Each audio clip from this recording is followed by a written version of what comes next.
G'day, welcome to the Boomerang channel,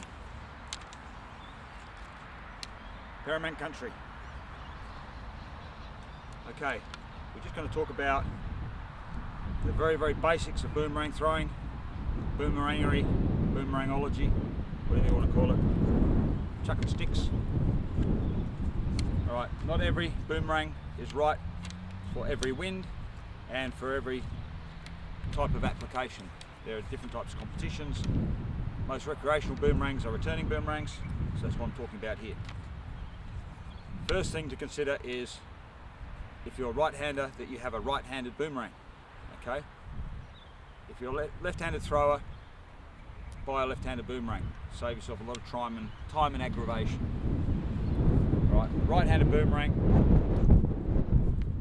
will have on the curved surface, you can see on this one, this is called the Little Ripper.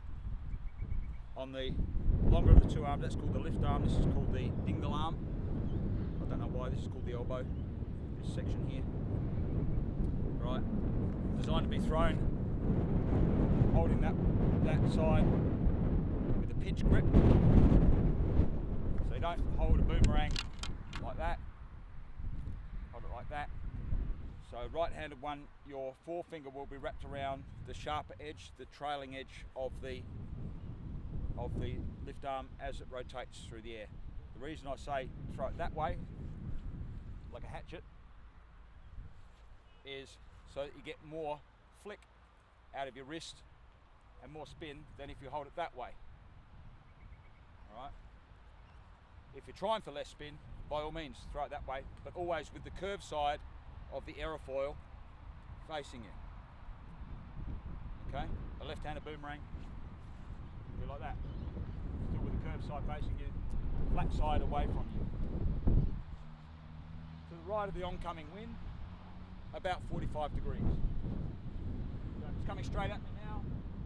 I throw to the right 45 degrees. But I won't throw this boomerang because it's too light. It'll go anywhere in a stronger wind.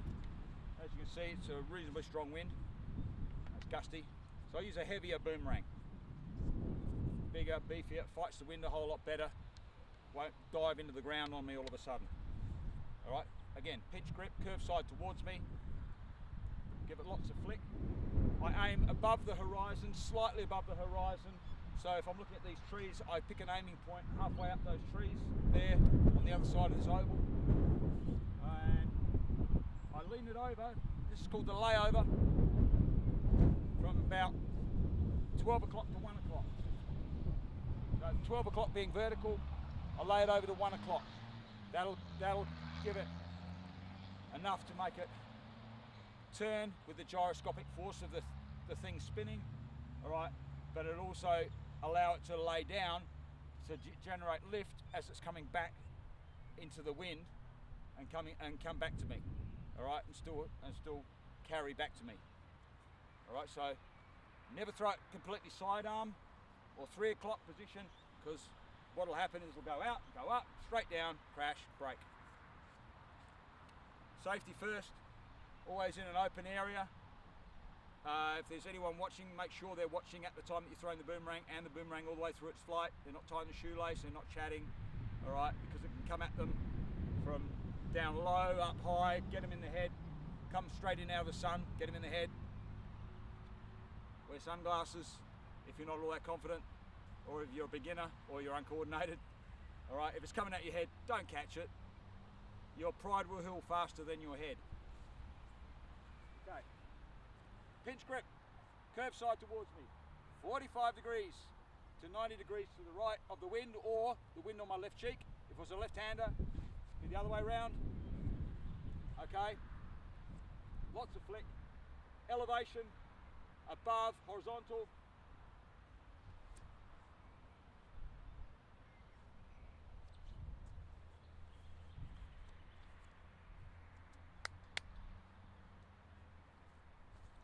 Okay, wind dropped on me there, but you see it came down in a hover.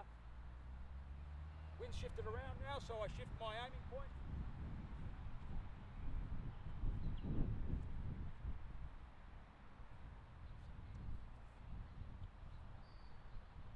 And that's gone off, way off to the left of camera, as the wind dropped.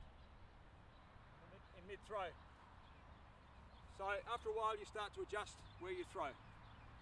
You wouldn't normally throw boomerangs in changing wind conditions like this, it's just frustrating.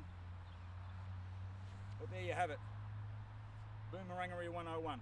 The variables are the wind direction, alright, the elevation of your aiming point above horizontal, alright, the layover that you're throwing it at, the spin you get with that hatchet chopping action and that pinch grip, alright, and how hard you throw it.